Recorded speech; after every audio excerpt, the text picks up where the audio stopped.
আসসালামু আলাইকুম ওয়া রাহমাতুল্লাহি ওয়া বারাকাতুহু। সম্মানিত হাজিরিন, আপনারা ভালোই আছেন সবাই?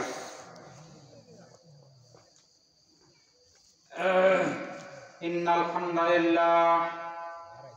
হামদুলিল্লাহ নাহমাদুহু ওয়া নাস্তাঈনুহু ওয়া নাস্তাগফিরুহু ওয়া নু'মিনু বিহি ওয়া নাতাওয়াক্কালু আলাইহি ওয়া নাউযু বিল্লাহি মিন শুরুরি আনফুসিনা ওয়া মিন সাইয়্যাতি আমালিনা।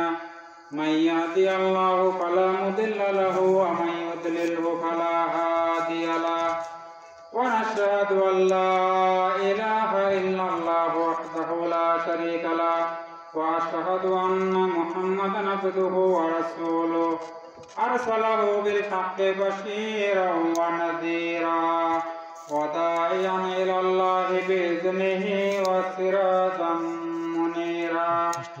فقد قال الله تبارك وتعالى في كلامه المجيد والفرقان الحميد.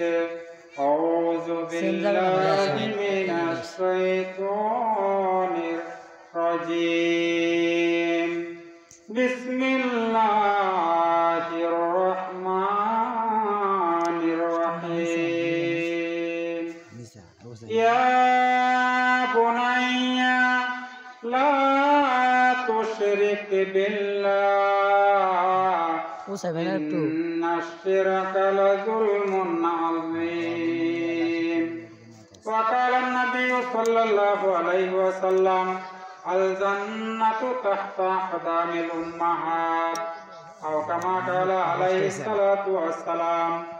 وقال تعالى إن الله وملائكته يصلون على النبي يا أيها الذين آمنوا صلوا عليه وسلموا تسليما.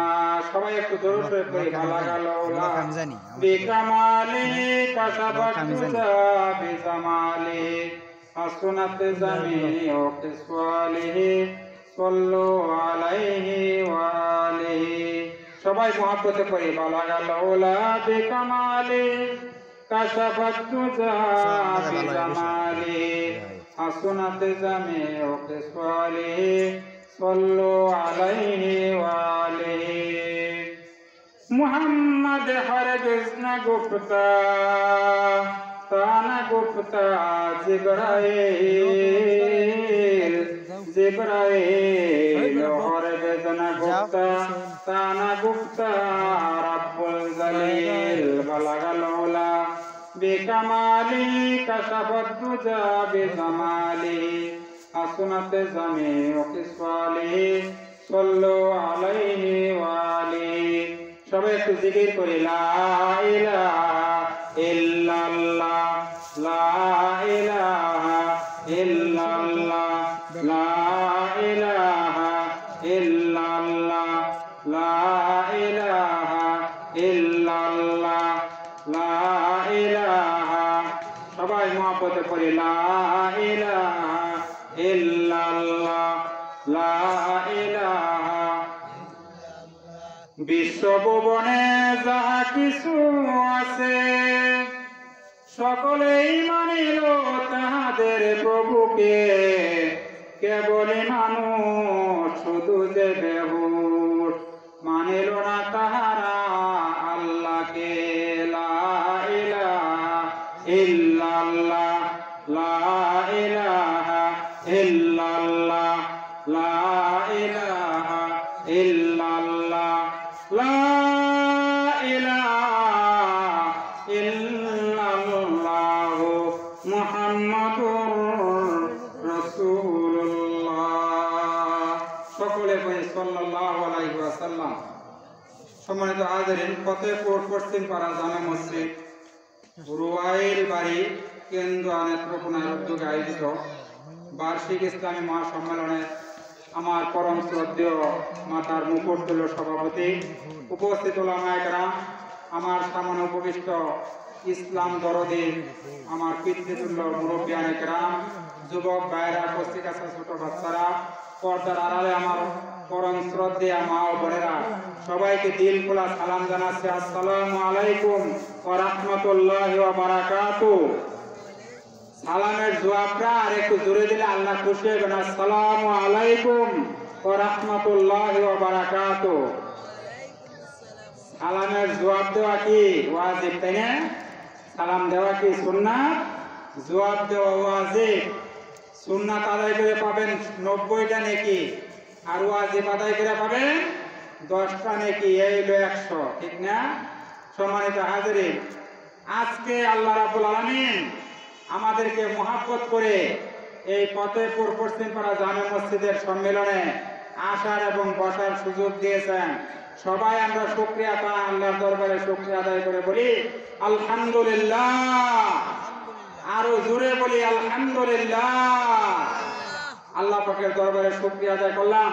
সকলে একটু দরুদ ইব্রাহিম পড়ি। আল্লাহুম্মা সাল্লি আলা মুহাম্মাদিন ওয়া আলা আলি মুহাম্মাদিন কামা সাল্লাইতা আলা ইব্রাহিম ওয়া আলা আলি ইব্রাহিম ইন্নাকা হামিদুম মাজিদ। আল্লাহুম্মা বারিক আলা মুহাম্মাদ ওয়া আলা আলি মুহাম্মাদিন কামা বারাকতা আলা ইব্রাহিম ওয়া আলা আলি ইব্রাহিম ইন্নাকা হামিদুম মাজিদ।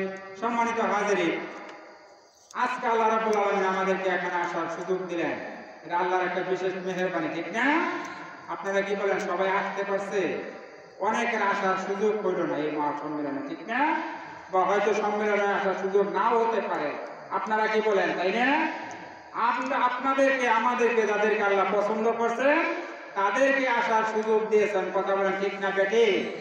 অবশ্যই ঠিক, তাই না?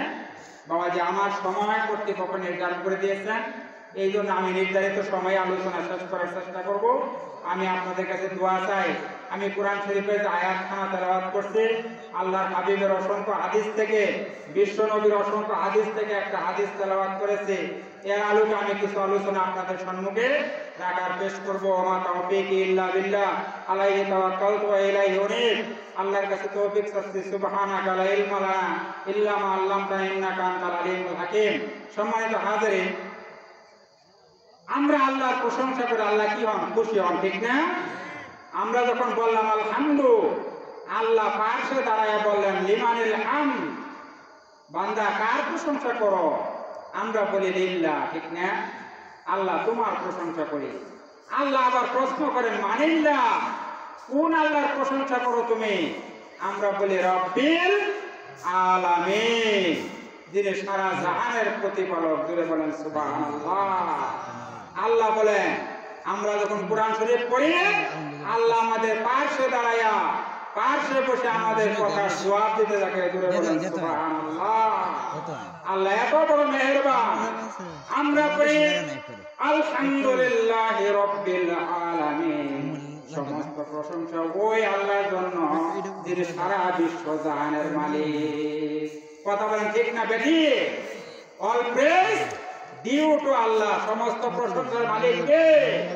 আল্লাহ সুবহানাহু ওয়া তাআলা। আর রহমানির রহিম, তিনি পরম করুণাময়, অতিশয় দয়ালু। He is very kind and merciful. তিনি হলেন পরম দয়ালু এবং মেহেরবান, ঠিক না? মালিক ইয়াউমিদ্দিন, আমরা পড়ি আপনি বিচার দিনের মালিক। কারা? মুখে আমরা কথা বলি ঠিক, আপনি বিচার দিনের মালিক, আপনি বিচার করবেন। You are the master of the day of judgment. আপনি হলেন বিচার দিবসের মালিক, আপনি বিচার করবেন। আল্লাহ ওই দিন কিয়ামতের দিন প্রশ্ন করবেন ওয়ালিল্লাহিল ওয়াহিদুল কাহ্হার, আজকে লিমানিল মুলকুল ইয়াউম, আজকে রাজত্ব কার?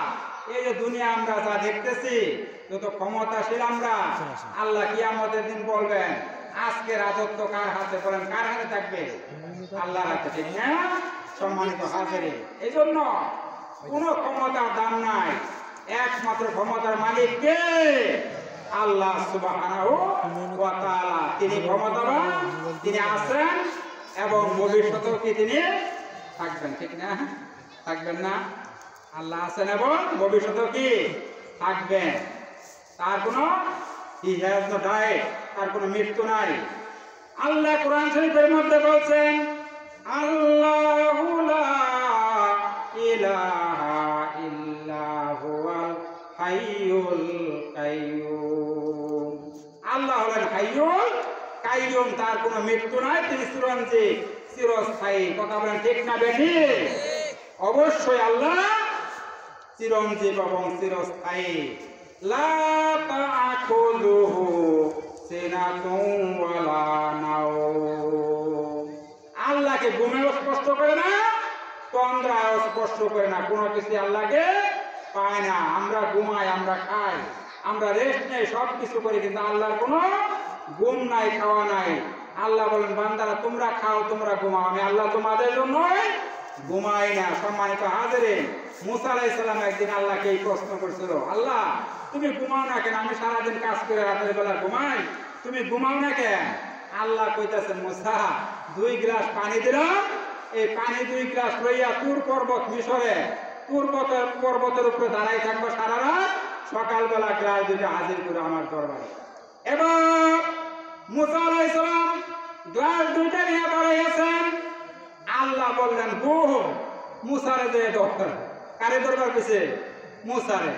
রাতের যখন গভীর হয়েছে, মুসা আলাইহিস সালামের ঘুমে স্পষ্ট করছে, মুসা আলাইহিস সালাম গাল 2টা ফালাইয়া বাইঙ্গা চৌচির করে ফেলছে। আল্লাহ বলছেন, মুসা 2 গ্লাস পানি লইয়া একটা রাত্রি পর্যন্ত দাঁড়াই থাকতে পারলে না। আমি আল্লাহ যদি ঘুমাই, না জানি কখন চন্দ্র সূর্য নক্ষত্র গ্রহ একটার সঙ্গে আরেকটার বর্ষণ লাগিয়া এই পৃথিবী কখন ধ্বংস হয়ে যায়। এবং সুবহানাল্লাহ, এই জন্য আমি আল্লাহ ঘুমাই না। উত্তর পাইছেন বাবাজিরা? উত্তর পাইছেন আল্লাহ কেন ঘুমায় না? এই কারণে আল্লাহ ঘুমায় না। মুফাসসিরিন ইকরাম অনেক তাফসীর লেখেন, এটা ওইদিকে গেলাম না বাবাজিরা, আমি আমার মূল পর্বে চলে যাচ্ছি। লুকমান হাকিম, তার ব্যাপারে 2টা রায় আছে তাফসীরের কিতাবে। কেউ কেউ বলছেন তিনি ছিলেন আল্লাহর ওলি, আবার কেউ কেউ বলছেন তিনি ছিলেন আল্লাহর নবী, পয়গম্বর। এই লুকমান হাকিম তার সন্তানকে উপদেশ দিতে গিয়া প্রথমেই যে সন্তানকে উপদেশটা দিয়েছেন, ইয়া বুনাইয়া লা তুশরিক বিল্লাহ ইন্নাশ শিরকা লাযুলমুন আযীম। হে আমার ছেলে, হে আমার সন্তান, ও আমার প্রিয় বৎস, আল্লাহর সঙ্গে শরীক করিও না। কি করিও না? বাবাজিরা সমাজ আছে এগুলি, এখন শিরক কি চলতেছে নাকি চলে না? সারা পৃথিবীতেই তো চলতেছে, ঠিক না? আল্লাহ রাব্বুল আলামিন লুকমান হাকিমের ভাষায় তার সন্তানকে বললেন, আল্লাহর সঙ্গে কাউকে শরীক করিও না, কারণ শরীক করা সবচাইতে গুরুতর অপরাধ। This is a great danger sin. এটা হলো সবচাইতে বড় একটা অপরাধের কাজ। কি করা? আল্লাহর সঙ্গে শিরক করা। আল্লাহ পাক না করছেন বহু জায়গা, ইন্নাল্লাহা ইয়াগফিরু আইয়ুশরাকা বিহি ইন্নাল্লাহা লা ইয়াগফিরু আইয়ুশরাকা বিহি ওয়া ইয়াগফিরু মা দুনা যালিকা লিমান ইয়াশা। আপনি পাহাড় পরিমাণ গুনাহ করেছেন, আপনার গুনাহ পাহাড় পরিমাণ হইলে আল্লাহর রহমত হইল আকাশ সমান। জোরে কোন সুবহানাল্লাহ। আপনার গুনাহ আল্লাহ মাফ করে দিবেন, কিন্তু শিরকের গুনাহ আল্লাহ অবশ্যই মাফ করবেন না। সম্মানিত হাজির, এবার লুকমান হাকিমের কথাগুলি আল্লাহ রাব্বুল আলামিনের কাছে এত ভালো লাগছে, আল্লাহ রাব্বুল আলামিন নোট করে ওই কথাগুলি কোরআন শরীফের মধ্যে নোট করে রেখে দিলেন। যেরকম সুবহানাল্লাহ। একটা সূরা আছে না, সূরা লুকমান, কোরআন শরীফে আপনারা পড়েন না সূরা লুকমান? আল্লাহর কাছে লুকমান হাকিমের কথাগুলি এত ভালো লাগছে, আল্লাহর সঙ্গে সঙ্গে কথাগুলি নোট করে কোরআন শরীফের মধ্যে রেখে দিলেন, যাতে কিয়ামত পর্যন্ত মানুষ এই লুকমান হাকিমের উপদেশগুলি অনুসরণ করতে পারে। জুড়ে কোন আলহামদুলিল্লাহ। এবার আল্লাহ রাব্বুল আলামিন লুকমান হাকিমকে বললেন, লুকমান হাকিম তুমি তোমার সন্তানকে আমার সম্পর্কে পরিচয় করাই দিলা, এবার আমি আল্লাহর দায়িত্ব হলো তোমার সঙ্গে তোমার সন্তানের পরিচয় করিয়ে দেওয়া। এই জন্য আল্লাহ রাব্বুল আলামিন কোরআন শরীফের মধ্যে ইরশাদ করেছেন, ওয়া ওয়াসাইনাল ইনসানা বিওয়ালিদাইহি হামালাতুহু উম্মুহু কুরহাও ওয়া ওয়াদাআতুহু কুরহা। জোরে বলেন আল্লাহু আকবার। আল্লাহ রাব্বুল আলামিন বলেন, পৃথিবীর সমস্ত মানুষকে এই উপদেশ দিয়েছি, তোমরা মা বাবার সম্মান করবা, মা বাবার খেদমত করবা। মা বাবার খেদমত করে ওই মহান প্রভু বিশ্ব প্রভু তোমার উপর সন্তুষ্ট হয়ে যাবে। কারণ মা বাবার খেদমত করবা কি জন্য? তোমার মা তোমাকে গর্ভ ধারণ করেছেন অত্যন্ত কষ্টের সাথে। কথা বলেন ঠিক না বেটি? কথা ঠিক না? তোমার মা তোমাকে গর্ভ ধারণ করেছেন অত্যন্ত কষ্টের সাথে। তারপর 10 মাস তোমাকে গর্ভধারণ করেছেন। আল্লাহর হাবিব বলেন এই মা যে 10 মাস সন্তানকে গর্ভধারণ করার কারণে ঠিক মতো খাইতে পারে না, সন্তান পেটের মধ্যে লাথি মারে, মাথা দিয়ে পোতা মারে, মা ঠিক মতো খাইতে পারে না, রাতের বেলা ঠিক মতো ঘুমাইতে পারে না। মা যে ঠিক মতো খাইতে পারলো না, আল্লাহর হাবিব বলেন মা যদি 10 মাস নফল রোজা রাখতো, ওই নফল রোজার সওয়াব আল্লাহ রাব্বুল আলামিন ওই মায়ের আমলনামায় লিখে দেন। জোরে কোন সুবহানাল্লাহ। মা সন্তান গর্ভে থাকার কারণে রাতের বেলা ঘুমাইতে পারে না, এই মা যদি রাত 10 মাস নফল নামাজ পড়তো রাতে জাগিয়া, যে সওয়াব পেত আল্লাহ রাব্বুল আলামিন ওই মায়ের আমলনামায় সেই সওয়াব লিখে দেন। সুবহানাল্লাহ সুবহানাল্লাহ। মা রোজা রাখলে এবং নকল ইবাদত করলে যে সওয়াব পাইতে 10 মাস সন্তান গর্ভে থাকার কারণে আল্লাহ রাব্বুল আলামিন মাকে সেই সওয়াব দিয়ে দেন। জোরে কোন সুবহানাল্লাহ। একটু জিকির করে বাবা যে লা ইলাহা ইল্লাল্লাহ, লা ইলাহা ইল্লাল্লাহ, লা ইলাহা ইল্লাল্লাহ, লা ইলাহা ইল্লাল্লাহ। সম্মানিত হাজিরিন, আল্লাহ রাব্বুল আলামিন এই কথাটা কোরআন শরীফে আরেক জায়গায় সূরা বনী ইসরাঈলের মধ্যে এইভাবে ঘোষণা দিয়েছেন, ওয়া কাযা রাব্বুকা আল্লা তা'বুদু ইল্লা ইয়্যাহু ওয়া বিল ওয়ালিদাইনি ইহসানা। জোরে বলি আল্লাহু আকবার। তোমার প্রভুর পক্ষ থেকে ফয়সালা হয়ে গেছে, তোমার প্রভুর পক্ষ থেকে সিদ্ধান্ত হয়ে গেছে, তোমার আল্লাহর ইবাদত করার পরে খেদমত করতে হবে মা বাবার। জোরে কোন সুবহানাল্লাহ। আল্লাহর ইবাদতের পরে মা বাবার খেদমত করার নির্দেশ দিয়েছেন কে? আল্লাহ সুবহানাহু ওয়া তাআলা। You should obey your parents. তারা যা বলবে তাই আপনাকে মানতে হবে, আপনার মা বাবা।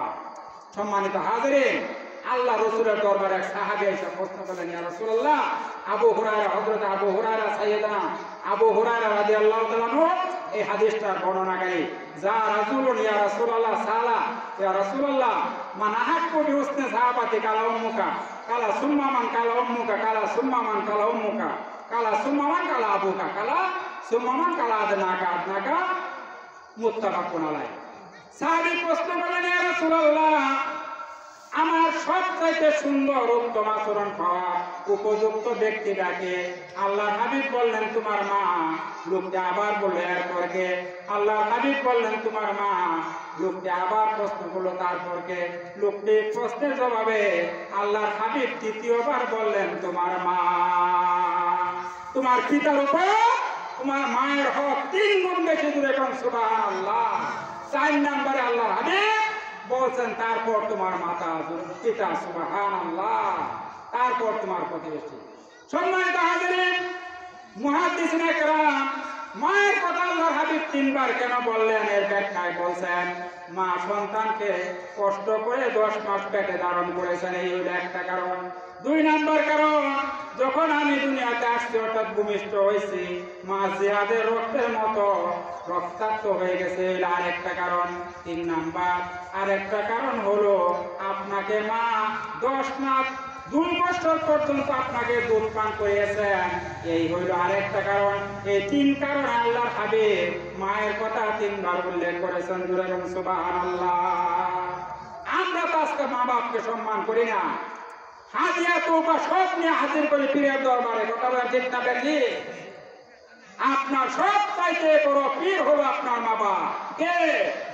আপনার সবচেয়ে বড় পীর কে? আপনার মা বাবা।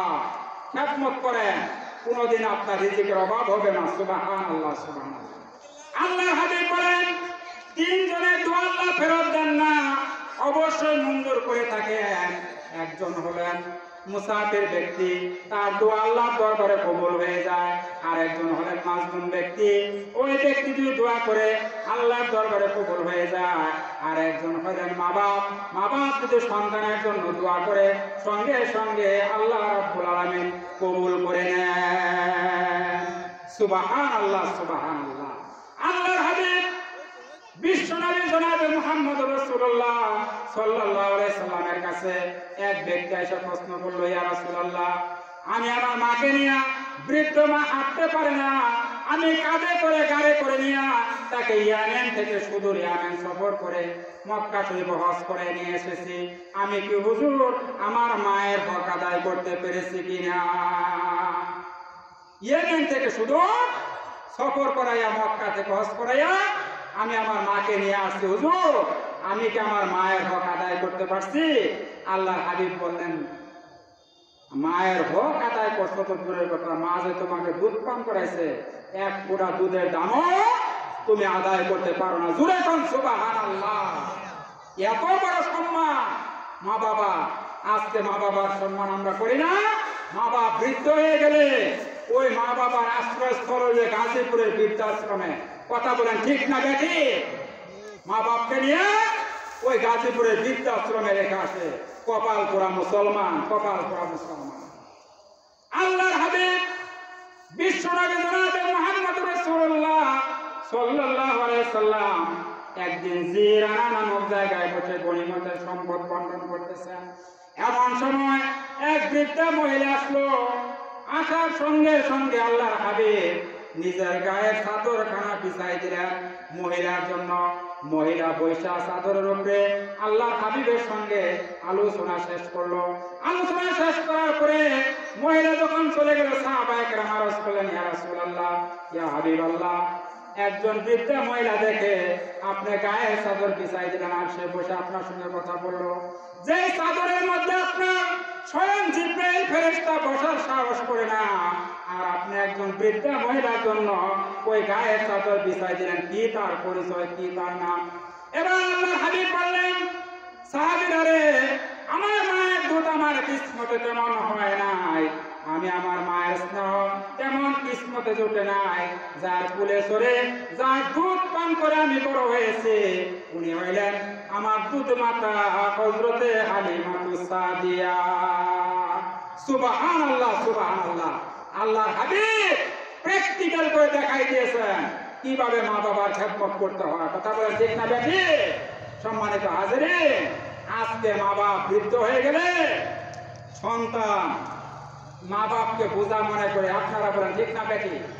বোঝা মনে করে না? সন্তান বাপ মার জন্য বদদুয়া করে, এই পুরাপুরি মরে না কেন? কথা বলেন ঠিক না বেঠি? ঠিক না? এত হায়াত পাইলো করতে। এক দাদা পুকুর পাড়ে গোসল করবার যাইয়া, দাদা বয়স হয়ে গেছে, মুরব্বী মানুষ, গোসল করবার যাইয়া পুকুর পাড়ে বসে রয়েছে। শীতের দিন মুরব্বী মানুষ বসছে, বুঝা হইয়া বুঝতে পারছে কেন? নাতি যাইয়া প্রশ্ন করতেছে, দাদা ছিপটা কত দিয়ে কিনছো? বুঝছেন তো কথা? দাদা নাতি সম্পর্ক তো। দাদা তো বুঝতে আছে নাতি কি বুঝা বাঁচাইতেছে আমার। এবার দাদা উত্তর দিচ্ছে, নাতি সময় হইলে তুমি একটা বিনামূল্যে পাইয়া যাবা। জোরে কোন সুবহানাল্লাহ। এখন বয়স কম, ছোট, এখন তোমার যৌবনকাল, বাপ মাকে তুমি সম্মান করতেছ না। তুমি যখন মা বাপ, তুমি যখন বৃদ্ধ হবা তখন তোমার সন্তানও তোমার সঙ্গে এইরকম আচরণ করবে। আপনারা বলেন ঠিক না বেঠি? ঠিক না? আল্লাহর হাবিব হযরত আসমা বিনত আবু বকর রাদিয়াল্লাহু তাআলা আনহা এই হাদিস খানে ইরশাদ করেছেন, বর্ণনা করেছেন, তার মা মুশরিকা তার কাছে আসছে। এবার আসমা বিনত আবু বকর আল্লাহর রাসূলের দরবারে চলে আসলেন। আয়েশা বললেন, ইয়া রাসূলুল্লাহ, ইয়া হাবিবাল্লাহ, আমার মা মুশরিকা ইসলাম ধর্ম গ্রহণ করে নাই, আমার কাছে আমার মা আসছে, আমি কি তার সঙ্গে কেমন আচরণ করব? আল্লাহর হাবিব বললেন, সিলিহা, অবশ্যই আসমা তুমি তোমার মায়ের সঙ্গে সুন্দর আচরণ করবা। জোরে কোন সুবহানাল্লাহ। মা বাপ মুশরিক হোক কাফের হোক, তারপরও আপনাকে আপনাকে অবশ্যই বাপ মায়ের সঙ্গে উত্তম আচরণ করতে হবে। কথা বলেন ঠিক না বেঠিক? একটু জিকির করি বাবাজিরা, লা ইলাহা ইল্লাল্লাহ, লা ইলাহা ইল্লাল্লাহ, লা ইলাহা ইল্লাল্লাহ, লা ইলাহা ইল্লাল্লাহ। সবাই পড়ি, জোরে জোরে পড়ি, লা ইলাহা, লা ইলাহা ইল্লাল্লাহ মুহাম্মাদুর রাসূলুল্লাহ। সকলে বলি সাল্লাল্লাহু আলাইহি সাল্লাম। সম্মানিত হাজিরিন, আপনাদের খারাপ লাগতেছে? খারাপ লাগতেছে? শেষ করে দিব? শেষ করে দিব? আরো কিছুক্ষণ বলতাম? সভাপতি সাহেব হুজুর আরো কিছুক্ষণ বলবো? আলহামদুলিল্লাহ, সভাপতি সাহেব আপনারা বলতেছেন আরো কয়েকটা কথা বলার জন্য। ঠিক আছে, আমাকে কর্তৃপক্ষ একটা সময় দিয়েছেন, আমি নির্ধারিত সময়ের মধ্যেই শেষ করার চেষ্টা করবো ইনশাআল্লাহ। আপনাদের কাছে কিন্তু আমি দোয়া চাইতেছি, আপনারা একটু দোয়া করেন যাতে এমন কথা আল্লাহ আমার মুখ থেকে বের করে দেন যা আমাদের পরকালে নাজাতের জরিয়া হয়ে যায়। জোরে বলেন আলহামদুলিল্লাহ। আল্লাহ রাব্বুল আলামিন কুরআন শরীফের মধ্যে ইরশাদ করেছেন সূরা কলমের ভিতরে, মা ইয়ালফিযু মিন কাওলিন ইল্লা লাদাইহি রাকীবুন আতীদ। বান্দা এমন কোনো কথা বলে না, এমন কোনো কাজ করে না যা আল্লাহর ফেরেশতারা রেকর্ড করে ভিডিও ক্যামেরা করে না রাখতেছে। জোরে কন্যা সুবহানাল্লাহ। কুরআন শরীফের কথা কার কথা? আল্লাহর কথা, ঠিক না? আমরা যা কিছু করতেছি ফেরেশতারা কি করতেছে? ভিডিও ক্যামেরা করে রাখতেছে, ঠিক না? কিরামান কাতিবিনা ইয়ালামুনা মা তাফালুন। দুইজন সম্মানিত রাইটার বাবাজি, ফেরেশতার নাম কিন্তু কেরামান কাতিবিন। আমরা যেটা জানি দুই কাঁধে দুই ফেরেশতা থাকে, আমরা বলি কি তাদেরকে কেরামান কাতিবিন। আসলে ফেরেশতার নাম কেরামান কাতিবিন না। এটার অর্থ হলো কিরামান মানে সম্মানিত, কাতিবিনা মানে এটা প্লুরাল নাম্বার, ইংরেজিতে বলা হয় প্লুরাল নাম্বার, মানে সিঙ্গুলারের পরে প্লুরাল যেটা, অর্থাৎ বহু বচন। দুইজন সম্মানিত writer, they are writing what we do every day. আমরা প্রতিদিন যা করতেছি তারা সবকিছু ডায়েরিতে নোট করে রাখতেছে। কিয়ামতের দিন আল্লাহ বলবেন, ইকরা কিতাবাকা, তোমার আমলনামা তুমি পাঠ করো। তখন আমরা কিয়ামতের দিন দেখবো আমাদের আমলনামা ডায়েরি যখন আল্লাহ পাঠ করতে দিবে, আমরা দেখবো মালি হাজাল কিতাব লা ইউগাদিরু ফিহা সাগীরাতা ওয়ালা কাবীরাতা ইল্লা আসওয়াহা। আল্লাহ কোরআন শরীফে বলছে, আমরা বলবো আল্লাহ এটা কি এক কিতাব আমার সামনে হাজির করে দিলাম, জীবনে ছোট বড় জানা অজানা যা করছে সব যে এখানে ডায়েরি হয়ে গেছে। জোরে কোন সুবহানাল্লাহ। অস্বীকার করার জুয়া আছে বাবাজি, পালানির জুয়া আছে। পালানির জুয়ায় আইনাল মাপা, কোথায় ভাগবে? মরণ থেকে যতই পলাও মরণ তোমায় লইবে গিরি। যদিও সুদূর আকাশ পানে লুকাও সে তাই লাগিয়েছে রে, যদিও সুদূর আকাশ পানে লুকাও সে তাই লাগিয়েছে রে। কথা বলেন ঠিক না বেঠি? আইনামা তাকুনু ইউদরিকুমুল মাউতু ওয়ালাউ কুনতুম ফি বুরুজিম মুশাইয়াদা। সীসাডালা প্রাচীরের মধ্যেও যদি যায় লুকা, সেখানে যে মালাকুল মউত আপনাকে স্পর্শ করবে। জোরে বলেন ঠিক কিনা? সুতরাং পালানির জায়গা আছে। আজকে আপনার বাপ মা আজকে আপনি অপমান করতেছেন, অসম্মান করতেছেন। ছোট বাবাজিরা, ছোট ভাইয়েরা, কচি কাছা যুবক ভাইয়েরা, আমার তোমাদেরকে উপদেশ দিতেছি, তোমরা একদিন বাপ মা হবা। তোমার আজকে তোমাদের বাবা মার সঙ্গে যেমন আচরণ করবা, তেমন আচরণ তোমার সন্তান কিয়ামতের দিন তোমার বয়স হলে বার্ধক্যের সময় তোমার সঙ্গে সে আচরণ করবে। কথা প্রসঙ্গে বাবাদের মনে পড়লো একটা কথা বলি, মনে কিছু নিয়েন না। এক শাশুড়ি গেছে গোসল করবা, পুত্র বদরে গেছে, বৌমা আমার পিঠটা একটু মাইজা দাও তো।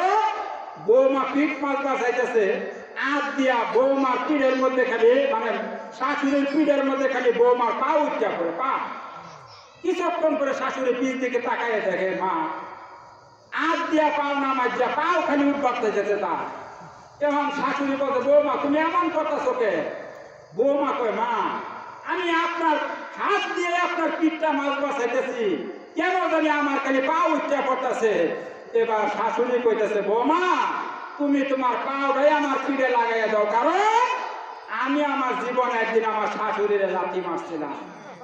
চিন্তা করছেন বাবাজি কথা, হে তার শাশুড়ির লাথি মারছিল, আজকে তার পুত্রবধূ পা উঠবে না হাত উঠবে?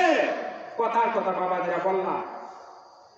আবু হুরায়রা আল্লাহর নবীর সাহাবী, 5374 খানা হাদিস বর্ণনা করছেন। সবচেয়ে বেশি হাদিস এই আবু হুরায়রা রাদিয়াল্লাহু তাআলা আনহু একদিন আল্লাহর রাসূলের দরবারে গিয়ে কাঁদতেছেন। আল্লাহর হাবিব বললেন, আবু হুরায়রা কান্দো কেন? কান্দো কেন? রাতের বেলা কান্দো কেন? হুজুর আমারে মা মারছে। মা মারলো কেন? মায়ের সঙ্গে কোনো অপরাধ করছো? কোনো গুস্তাখি করছো? না হুজুর, কোনোটাই করিনি। তাহলে মারলো কেন? আপনার দরবার থেকে ফিরতে অনেক রাত হয়ে গেছিল। মা বলল, আবু হুরায়রা কোথায় গিয়েছিলাম? আমি বললাম, যার কদম মুবারক তুলতে পারলে জীবন ধন্য হয়, সেই বিশ্বনবীর দরবারে গিয়েছিলাম। আমার মা মুশরিকা আপনার নাম শোনার সঙ্গে সঙ্গে তার গায়ে আগুন জ্বলে উঠলো। বলল, হয় আমার বাড়ি ছাড়বে, না হয় মুহাম্মদ সাল্লাল্লাহু আলাইহি ওয়াসাল্লামের দরবার ছাড়বে। এবার বিশ্বনবী বললেন, আবু হুরায়রা তুমি কি মায়ের বিরুদ্ধে আমার কাছে নালিশ করতে আসছো নাকি? আমার তো এখানে কিছু করার নাই। জুরে কোন সুবহানাল্লাহ। বিশ্বনবী বলছেন, লেজিসলেটিভ পাওয়ার আল্লাহ তাকে দিয়েছেন, তিনি শরীয়তের প্রণেতা। হ্যাঁ বললে হ্যাঁ হয়ে যায়, হারাম হয়ে যায়, জায়েজ হয়ে যায়, না বললে হারাম হয়ে যায়। সেই নবী বলছেন, মা তোমাকে মেরেছে, আমার করার কিচ্ছু নাই। সুবহানাল্লাহ। হযরত আবু হুরায়রা বলেন, ইয়া রাসূলুল্লাহ, মায়ের বিরুদ্ধে আমি নালিশ করতে আসি নাই, আমি এসেছি আপনি আমার মায়ের জন্য একটু দোয়া করেন, আমার মাকে যেন আল্লাহ হেদায়েত নসিব করে দেন। এবার আল্লাহর হাবিব বিশ্বনবী আল্লাহর হাবিবের মুখে নিজ হাতে হাত তুলে আবু হুরায়রার মায়ের জন্য দোয়া করলেন। বুখারী শরীফের ইবারতে আসছে, আল্লাহুম্মা ইহদি উম্মা আবি হুরায়রা, আল্লাহ তুমি আবু হুরায়রার মাকে তুমি হেদায়েত নসিব করে দাও। এবার হযরত আবু হুরায়রা বাড়ির দিকে দৌড় দিচ্ছেন, সাহাবায়ে কেরাম জামা টেনে ধরেছে। এই লোকটা তো কোনোদিন দৌড়ায় না, ভদ্র মানুষ, আজকে কেন দৌড়ায়? আবু হুরায়রা বলেন, আমার জামা ছেড়ে দাও, আমি দৌড়ে দেখতে চাই আমি আগে বাড়িতে গিয়ে পৌঁছিলাম না আমার বিশ্ব নবীর তীর আমার বাড়ির নিশানায় পৌঁছে গেছে। আবু হুরায়রা রওয়ায়াত করেন, আমি বাড়িতে যাইয়া দরজায় নক করলাম। নক করার সঙ্গে সঙ্গে আমার মা ভিতর থেকে বললেন, কে? আমি বললাম, মা আমি তোমার আবু হুরায়রা আসছি। মা বললেন, বাবা দেখো দরজাটা খুলতেছি। হুজুর বলতেছেন, আবু হুরায়রা বলতেছেন, মায়ের গলার ভিতরে শিরকিয়তের কোনো কর্কশতা পেলাম না, মায়ের গলার ভিতরে তাওহীদের গন্ধ পেলাম। মা বললেন, আবু হুরায়রা তুমি তো কোনো খারাপ জায়গায় যায় নাই, আমি কেন তোমাকে মারলাম?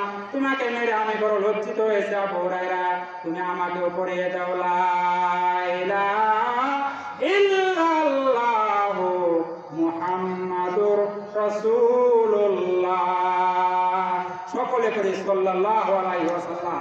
সম্মানিত হাজিরিন, আবু হুরায়রার মা মুসলমান হয়ে গেলেন। বাবাজিরা, মায়ের দোয়া 100 কবুল হয় আল্লাহর দরবারে। আপনার কোনোদিন পীরের মাজারে যাওয়ার দরকার নাই। হক্কানি পীরদের আমি বিরোধিতা করতেছি না বাবাজিরা, আপনারা আবার সেটা মনে করবেন না। হক্কানি পীরদের আমি বিরোধিতা করে কথা বলতেছি না। আমি বলতেছি, সন্তানের জন্য সবচাইতে বড় পীর হলো তার মা বাবা। কে? আর মা বাবা। একটা রিসালাতে আসছে বাবাজিরা, মনে কিছু নিয়েন না। এক পীরের এক মুরিদ ছিল, এই পীরের মুরিদটাকে পীর গায়ে একটা গাধার বাচ্চা দিছে। তো এই গাধার বাচ্চাটা দিলে ওই গাধার বাচ্চাটা পীরের মুরিদে বড় করে ওইটাতে চলাফেরা করে ব্যবসা বাণিজ্য করে খায়। একদিন হঠাৎ করে গাধার বাচ্চাটা গেছে মহিলা গেলে গাধার বাচ্চাটাকে নিয়ে একটা রাস্তার মধ্যে ফালাই আসছে। গোটর করে রাস্তাটা আসছিল বাজারের রাস্তা, এবং ওই রাস্তার উপরে ফালাইয়া শালু কাপড়ে দায়িত্ব দিয়া কোনো বয়ে বয়ে চোখ বন্ধ করে কাঁদতেছে। এখন আমি কি করবো? বাবাজিরা বুঝতেছেন কথাটা? এখন আমি কি করবো? গাধার বাচ্চাটা মরে গেল। এবার বাজার করে মানুষ যাইতেছে, আসার সময় দেখতেছে লোকটা ওইখানে বইয়ে কাঁদতেছে। কেউ পকেট থেকে 1-2 টাকা, কেউ কিছু তরকারি, কেউ কিছু চাউল, কেউ কিছু ডাউল, যে যা পাইতেছে দিয়া দিয়া ওইখানে বাড়িতে চলে যাইতেছে। লোকটা কাঁদতে কাঁদতে কাঁদতে কাঁদতে সন্ধ্যা হয়ে গেছে গা। এবার আর কত কাঁদবে, এখন একটু বাড়ি যায়, চোখ খুলে দেখে চারিদিক দিয়ে সম্পদের অভাব নাই।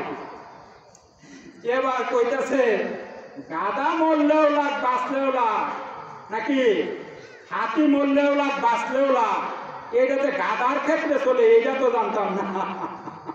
এবার করছে কি বুদ্ধি খাড়াইয়া ইট বালু সিমেন্ট না ওইখানে একটা মাজারের মতো কইরা নাম লেখা দিছে, উপরে সাইনবোর্ড দেওয়া হজরত গেদা শাহ রহমাতুল্লাহ আলাই মাজার। বাবাজিরা অবাস্তব করে, আমি রিসালার কথা বলতেছি।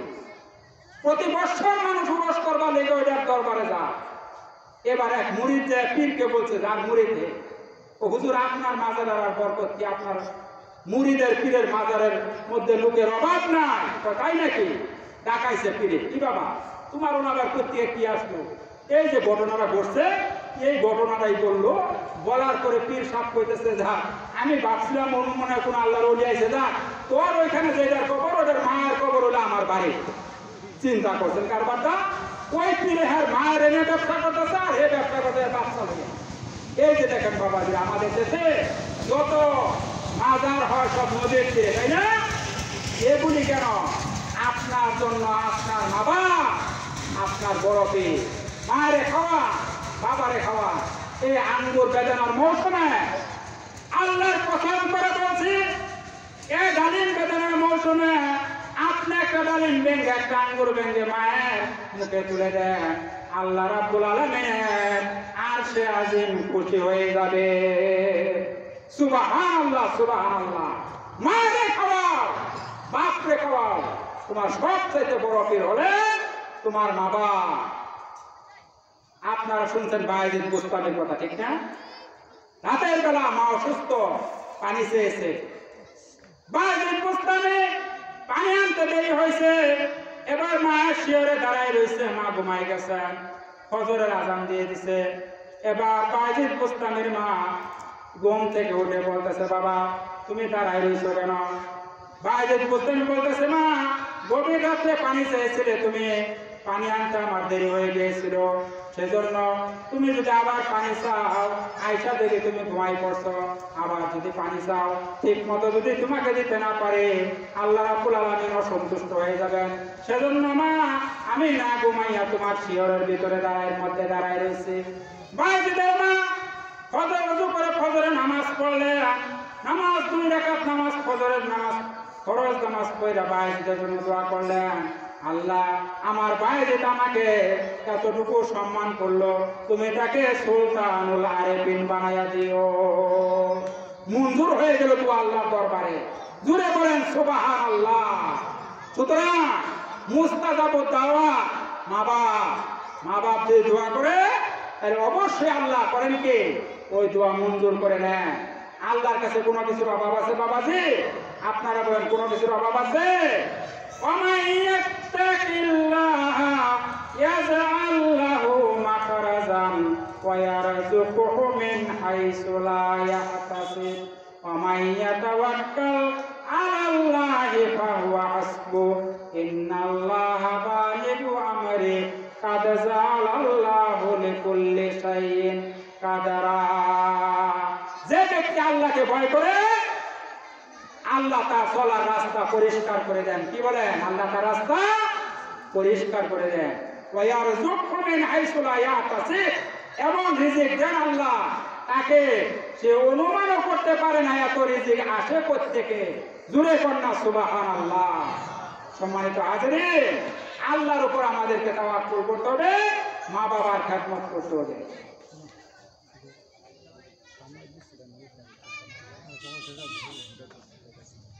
হুজুর আসতেছেন, আমি আমার আলোচনা শেষ করার দিকে চেষ্টা করতেছি।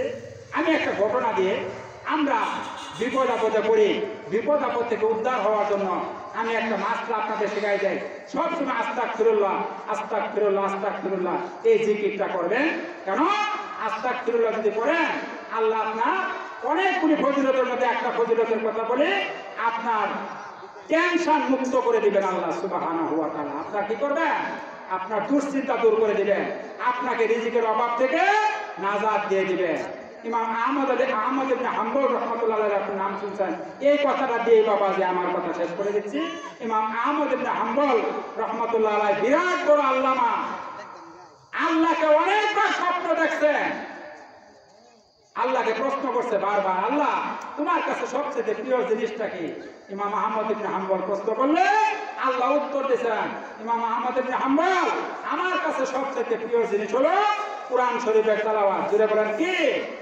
এই ইমাম আহমদ ইবনে হাম্বল হাদিস সংগ্রহ করার জন্য মুসনাদে আহমদ, তার বিশাল বড় হাদিসের খণ্ড, তিনি বিভিন্ন দেশ সফর করতেন। একদিন সফর করতে করতে শীতের দিন এক মসজিদের মধ্যে গিয়ে ঢুকছেন। রাতের বেলা মসজিদের খাদেম পেয়েছে, ও খরচনার ভাই ইয়া সাহেব, হে মিয়া মসজিদে বাইর হন। খাদেম তো চিনছে নাই যে ইমাম আহমদ ইবনে হাম্বল। এবার মসজিদ থেকে বলতেছে ইমাম আহমদ ইবনে হাম্বল, ভাই আমি রাতের বেলা শীতের দিন কই যাবো, রাত্রি কাটে ফজরের নামাজ পড়ে এখান থেকে বাইরে হওয়া পাচ্ছি। বলতেছে না, আপনি বের হন। বাইরে বসে মসজিদ থেকে বাইরে সোজা পথ চলতেছে, এক জায়গায় যাইয়া দেয় একটা বাজার, বাজারের মধ্যে একটা রুটিওয়ালা রুটি বানাইতেছে। সবাই খেয়াল করেন কথাটা, রুটি বানাইতেছে। রুটিওয়ালা ইমাম আহমদ ইবনে হাম্বল রাহমাতুল্লাহ বলতেছেন, ভাই আমাকে তোমার কাছে একটা প্রশ্ন করবার চাই, আমাকে যদি একটু আশ্রয় দিতা, আমি তোমার চুলার কিনারে দাঁড়াইয়া একটা আগুন চাপাইতাম, শরীরটা গরম করতাম, আর একটু আল্লাহর জিকির করতাম। এই লোকটা কইতেছে, হুজুর এটা একটা কথা বললেন, আপনি একটু আমার চুলার পারে দাঁড়ায় আগুন চাপাইবেন, তাতে আমারও সুবিধা কি, আপনার আমার ছাড়া কোনো সমস্যা নাই। জোরে কোন আলহামদুলিল্লাহ। তা আমাদের হাম্বল ওইখানে দাঁড়াইয়া আগুন চাপাইতেছে, আর একটা দৃশ্য লক্ষ্য করলেন, এই রুটি যে বানাইতেছে ব্যস্তাছে, এই রুটিওয়ালা যখনই রুটি বেছে, রুটিওয়ালা আইলেই যে কিংবা আসে রুটি দেয় আর কয় আস্তাক ফিরুল্লাহ, টেহা থয় কয় আস্তাক ফিরুল্লাহ, যা রুটি বানায় কয় আস্তাক ফিরুল্লাহ। এই দৃশ্য ইমাম আহমদ ইবনে হাম্বল রাহমাতুল্লাহ আলাইহি দেখিয়া বলতেছে, ভাই তোমার একটা প্রশ্ন করি, মনে কিছু নিও না। কয় করেন। তুমি যে এই যে কাজটা করতেছ, আমি লক্ষ্য করলাম তুমি সব কাজের সময় খালি বলো আস্তাগফিরুল্লাহ, ব্যাপারটা কি? সম্মানিত হাজিরিন, একটু খেয়াল করে শুনে আমার কথাটা। এই লোকটা জবাব দিতেছে, হুজুর আমি এই আস্তাগফিরুল্লাহ কইরা মুস্তাজাবুদ দাওয়াত হয়ে গেছি। জুরে কোন সুবহানাল্লাহ। মুস্তাজাবুদ দাওয়াত মানে দোয়া করলেই আল্লাহর দরবারে কবুল, দোয়া করলেই কি আল্লাহর দরবারে কবুল। সুবহানাল্লাহ, সুবহানাল্লাহ। এই লোকটা বলতেছে, ইমাম আহমদ ইবনে হাম্বল, আমি যতবার আল্লাহ রাব্বুল আলামিনের দরবারে দোয়া করেছি, সঙ্গে সঙ্গে আল্লাহ রাব্বুল আলামিন আমার দোয়া মঞ্জুর করে নিয়েছেন। জুরে কোন সুবহানাল্লাহ। তবে হুজুর একটা দোয়া আমি এখনো আল্লাহর দরবারে কবুল পাই না। ইমাম আহমদ ইবনে হাম্বলের কিউরিসিটি, জানার কৌতূহল আরো বেড়ে গেল। কি ব্যাপার, তুমি সব দোয়াই কবুল হয়েছে, একটা দোয়া কবুল হয় নাই, সেটা কি? হুজুর আমি শুনছি, আমি শুনছি এই জমানার সবচেয়ে বড় মুহাদ্দিস দাহা, এই জমানার দ্য গ্রেট মুহাদ্দিস, গ্রেটেস্ট মুহাদ্দিস হলেন ইমাম আহমদ ইবনে হাম্বল। আমি উনার একটু দর্শন লাভ করবার চাইছিলাম, আল্লাহ আমার এই দোয়াটা কবুল করছেন না এখন পর্যন্ত। জুরে কন্যা বাবাজিরা সুবহানাল্লাহ। এবার ইমাম আহমদ ইবনে হাম্বল বলতেছেন, বাবা তুমি যার কথা বলতেছ, ইমাম আহমদ ইবনে হাম্বলের দর্শন লাভ করতে চাচ্ছ, আমি আর কেউ না রে, আমি হইলাম ইমাম আহমদ ইবনে হাম্বল রাহমাতুল্লাহ আলাইহি। তুমি যে আল্লাহর কাছে দোয়া করছো আমাকে দেখার জন্য, এই জন্য সুদূর ইরাকে ছিল ওনার বাড়ি, ইরাকের বাগদাদ শহরে। শুধু ইরাকে তোমাকে যাইতে হয় নাই, আল্লাহ রাব্বুল আলামিন তোমার দোয়ার বরকতে আমাকে তোমার দরবারে এনে হাজির করে দিয়েছে। জুরে কোন সুবহানাল্লাহ।